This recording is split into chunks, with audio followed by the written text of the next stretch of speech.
New information on gaping holes in airport security in this country, the subject of a hearing today on Capitol Hill.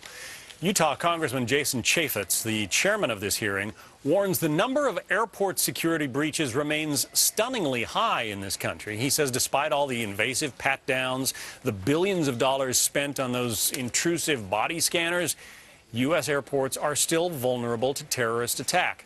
Congressman Chaffetz joining us now from Capitol Hill. Your hearing is just wrapped up, or are you just taking a break, Congressman?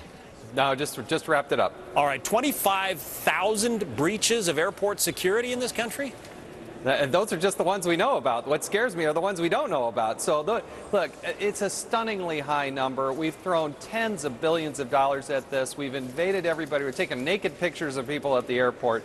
And yet we're not doing the very basics that we need to be doing. For instance, it came out in the hearing that more than 80% of our nation's airports, of which there are 457, more than 80% of those airports have never had a joint vulnerability assessment done. I don't know how we can secure the airports and secure the weakest link when more than 80% of those airports have never had the highest standard of assessment done by the TSA and the FBI. That's just unacceptable. So you're saying we don't know where the weakest links are because we've never looked for them?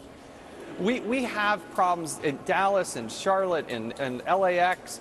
We have perimeter screening issues. We have a project at JFK Airport in New York, which has got to be one of the biggest threats, right? They have a quarter-mile of a fence that's 4 years behind in its fixing. So, again, terrible problems for all the money and effort that's put on. We take off shoes, we do that, but we don't do behavioral profiling. We aren't using enough of the bomb-sniffing dogs, which, according to the Pentagon, is the very best way to find these bomb-making devices. So, again, it's just terribly frustrating at this point where we are. Has political correctness taken over? I mean, if you're searching the diaper, essentially, of a 95-year-old great-grandmother, is that political correctness run amok? Well, I think our challenge for our nation is how do we become more effective, more secure, and yet less invasive? And we don't need to be these whole-body imaging machines, which we know have limited results.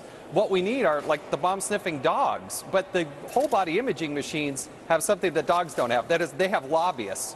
And so we spend about $175,000 for these machines that we know have real gaping holes in their ability to detect these bombs, and yet we've got a dog that costs less than $30,000, and we don't have nearly enough of them. Yeah, and you've got terrorists getting one step ahead of us, apparently, threatening or possibly, training to either hide bombs in their person or even have the bombs surgically implanted, which no machine is going to be able to find.